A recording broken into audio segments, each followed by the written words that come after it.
મિત્રો, એક ભારત ન્યૂઝ મીડિયામાં આપનું હાર્દિક સ્વાગત છે। ખેડબ્રહ્મામાં વિશ્વ આદિવાસી દિવસની ઉજવણી કરવામાં આવી।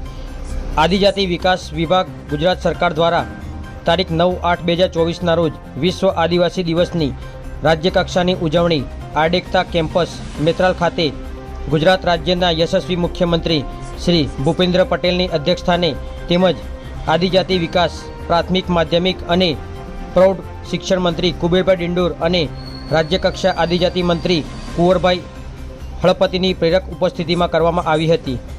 આદિવાસીઓનો વિકાસ અને સમૃદ્ધિનો માર્ગ એટલે ગુજરાતની સરકાર આ ઉજવણી પ્રસંગે અનેકવિધ વિકાસલક્ષી કામોનું લોકાર્પણ અને ખાતમુહૂર્ત તેમજ વિવિધ યોજનાઓ અંતર્ગત સહાય વિતરણ કાર્યક્રમનું પણ આયોજન કરવામાં આવ્યું હતું। ગુજરાત રાજ્યના લગભગ 27 સ્થળોએ વિશ્વ આદિવાસી દિવસની ઉજવણી કાર્યક્રમ યોજવામાં આવી રહ્યો છે, જેમાં 26 સ્થળોએ જીવંત પ્રસારણ કરવામાં આવી રહ્યું છે।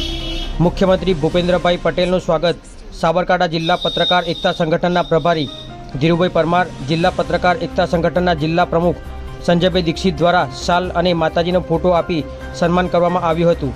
આ કાર્યક્રમમાં પાર્થ દીક્ષિત, જિલ્લા સંગઠનના હોદ્દેદારો ભાવેશ પટેલ, માલજી દેસાઈ, જિલ્લા ઉપપ્રમુખ ગુંજન દીક્ષિત, હિંમતનગર તાલુકા પ્રમુખ દિગેશભાઈ કડિયા, ખેડબ્રહ્મા તાલુકા પત્રકાર એકતા સંગઠન ઉપપ્રમુખ રૂપેશ રાવલ, ખેડબ્રહ્મા તાલુકા પત્રકાર એકતા સંગઠનના મિત્રો તેમજ ખેડબ્રહ્મા તાલુકા જિલ્લા ભાજપના હોદ્દેદારો ધારાસભ્ય અશ્વિનભાઈ કોટવાલ, અરવિંદભાઈ રાવલ, સુરેશભાઈ પટેલ, રાજેન્દ્રસિંહ ચૌહાણ, પ્રશાંતભાઈ પટેલ તેમજ તાલુકા પંચાયત પ્રમુખ રામભાઈ, શિવભાઈ ગમાર તેમજ વિવિધ સંગઠનો દ્વારા સ્વાગત કરવામાં આવ્યું હતું।